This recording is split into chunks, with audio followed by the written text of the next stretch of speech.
Assalamualaikum warahmatullahi wabarakatuh. Anak-anak yang soleh dan solehah, apa yang kalian ketahui tentang wali Allah? Siapakah mereka? Apa saja keistimewaan mereka? Wali Allah di dunia ini jumlahnya banyak, tetapi dalam pelajaran ini yang akan kita pelajari hanyalah Wali Songo. Untuk mengetahui siapa para wali Allah itu dan apa saja yang menjadi kisah teladan dari Wali Songo, kalian dapat menyimaknya pada pelajaran ini. Semoga kalian bisa mengambil hikmahnya ya. Anak-anak yang soleh dan solehah, amati dan perhatikan baik-baik gambar berikut ini. Al-Quran menjelaskan bahwa wali Allah adalah orang yang beriman dan bertakwa. Di samping melakukan hal-hal yang wajib, para wali Allah senantiasa melakukan hal-hal yang sunnah serta menjauhi hal-hal yang makruh. Allah Subhanahu wa Ta'ala berfirman, Bismillahirrahmanirrahim. Ala inna awliya Allahi la khawfun alaihim wa la hum yahzanun alladzina amanu wa kanu yattaqun. Ingatlah, wali-wali Allah itu tidak ada rasa takut pada mereka dan mereka tidak bersedih hati, yaitu orang-orang yang beriman dan senantiasa bertakwa. Al-Quran Surah Yunus ayat 62 dan 63. Nah, bagaimanakah keimanan wali Allah? Apa saja keutamaan mereka? Untuk mengetahuinya, marilah kita ikuti penjelasan Ustazah berikut ini. Keimanan yang dimiliki wali Allah tidak dicampuri oleh kesyirikan. Mereka tidak mengakui kekuatan lain, misalnya batu, keris, tombak, senapan, dan lain-lain yang merupakan perbuatan syirik. Allah Subhanahu wa Ta'ala berfirman, Bismillahirrahmanirrahim. Fariqan hada wa fariqan haqqa alaihimudz dhalalah. Innahum ittakhazus syayatina awliya'a min dunillahi wa yahsabuna annahum muhtadun. Sebagian manusia ada yang mendapat hidayah, sementara sebagian yang lainnya disesatkan karena mereka sesungguhnya telah menjadikan setan-setan sebagai wali selain Allah, sementara mereka mengira bahwa mereka mendapatkan hidayah. Al-Quran Surah Al-A'raf ayat 30. Keimanan para wali Allah tidak sekedar pengakuan, tetapi keimanan mereka menghasilkan ketakwaan. Mereka melakukan apa yang diperintah oleh Allah dan menjauhi apa yang dilarangnya. Mereka tidak hanya melakukan hal-hal yang diwajibkan agama, tetapi juga menjalankan amalan-amalan sunnah. Mereka menghindari perkara yang makruh dan menjauhi perkara yang diharamkan Allah Subhanahu wa Ta'ala. Anak-anak yang saleh dan salehah, coba kalian perhatikan ilustrasi Masjid Menara Kudus berikut ini. Nah, anak-anak, gambar masjid di atas merupakan salah satu peninggalan yang terkenal dari salah seorang wali songo, yaitu Sunan Kudus. Oleh karena itu, masjid tersebut dinamai Masjid Menara Kudus. Untuk lebih mengenal tentang siapa wali songo itu dan kisah teladan apa yang dapat diambil dari mereka, kalian dapat mempelajari penjelasan berikut ini. Yang pertama, Sunan Gresik atau Maulana Malik Ibrahim. Maulana Malik Ibrahim disebut juga Sunan Gresik atau Sunan Tandes. Ia lahir di Samarkand, Asia Tengah dan wafat di desa Gapura, Gresik, Jawa Timur. Kisah keteladanannya adalah semangatnya mendakwahkan Islam. Sunan Gresik banyak membela rakyat Jawa yang tertindas oleh Majapahit. Ia juga mengajarkan cara-cara baru bercocok tanam. Yang kedua, Sunan Ampel atau yang dikenal dengan nama Raden Rahmat. Sunan Ampel atau Raden Rahmat dianggap sebagai sesepuh oleh para wali lainnya. Makam Sunan Ampel terletak di dekat Masjid Ampel, Surabaya. Kisah keteladanan yang menarik adalah ketika Sunan Ampel berdakwah kepada Prabu Brawijaya. Meskipun akhirnya tidak memeluk agama Islam, Prabu Brawijaya terkesan dengan ajaran agama Islam sebagai ajaran budi pekerti yang mulia. Sunan Ampel mengajarkan falsafah Moh Limo atau 5M. Yang dimaksud dengan Moh Limo adalah tidak mau melakukan 5 perbuatan tercela, yaitu main atau berjudi, ngombe, mabuk-mabukan, maling, mencuri, madat, menghisap candu atau ganja, dan madon, berzina. Yang ketiga, Sunan Bonang atau Makhdum Ibrahim. Sunan Bonang adalah putra Sunan Ampel dan sekaligus muridnya. Ia wafat pada tahun 1525. Kisah keteladanannya adalah cara berdakwahnya yang bijak. Sunan Bonang sering menggunakan kesenian rakyat untuk menarik simpati mereka. Ia memasukkan alat musik bonang pada seperangkat alat musik gamelan. Oleh karena itu, ia dikenal dengan sebutan Sunan Bonang. Sunan Bonang juga penggubah suluk wijil dan tembang tombo ati. Yang keempat, Sunan Derajat. Sunan Derajat juga putra Sunan Ampel. Ia diperkirakan wafat pada 1522.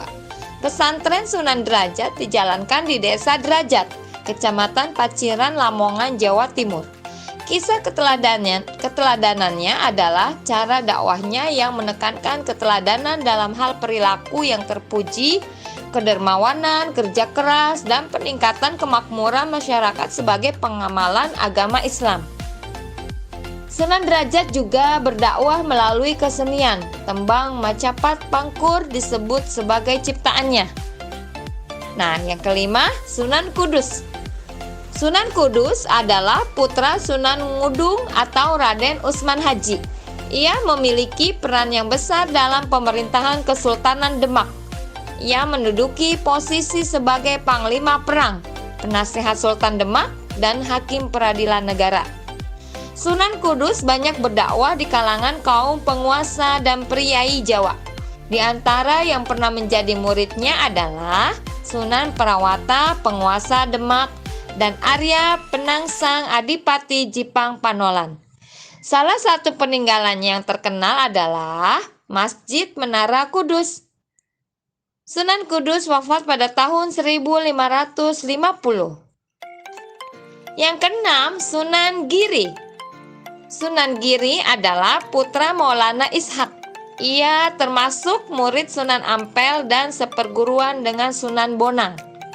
Salah satu keturunannya adalah Sunan Giri Prapen yang menyebarkan agama Islam ke wilayah Lombok dan Bima. Sunan Giri sangat berjasa mendakwahkan Islam di Jawa bahkan sampai ke wilayah timur Indonesia. Ia pernah menjadi hakim dalam perkara Syekh Siti Jenar. Ia pun juga berdakwah melalui kesenian tembang Islami untuk dolanan anak-anak diciptakannya, seperti jamuran, jitungan, dan delikan.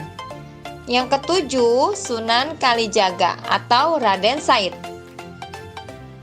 Sunan Kalijaga adalah putra Adipati Tuban yang bernama Temenggung Wilatikta atau Raden Sahur atau Said Ahmad bin Mansur atau Syekh Subakir. Ia adalah murid Sunan Bonang. Sunan Kalijaga juga menggunakan kesenian dan kebudayaan sebagai sarana untuk berdakwah, seperti wayang kulit dan tembang suluk ilir-ilir, dan gundul-gundul pacul juga dianggap sebagai hasil karyanya.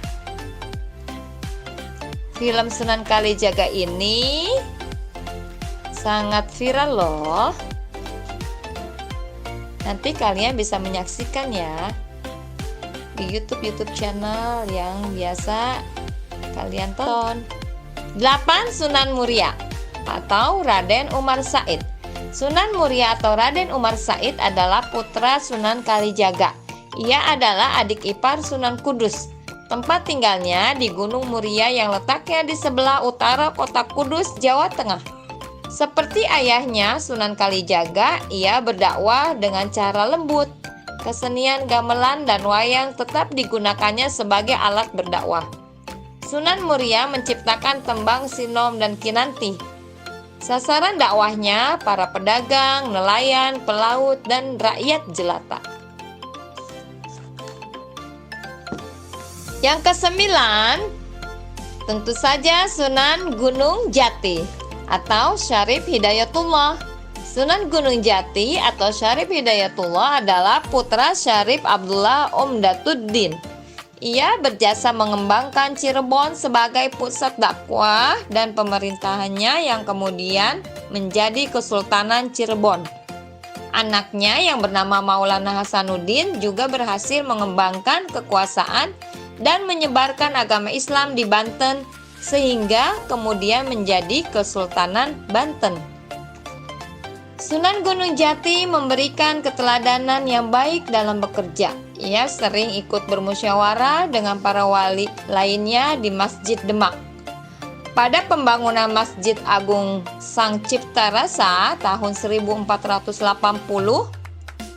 Sunan Gunung Jati melibatkan banyak pihak, termasuk para wali lainnya dan sejumlah tenaga ahli yang dikirim oleh Raden Patah. Nah, anak-anak, demikian tadi materi tentang kisah keteladanan Wali Songo. Semoga dari kisah ini kita dapat mengambil hikmahnya.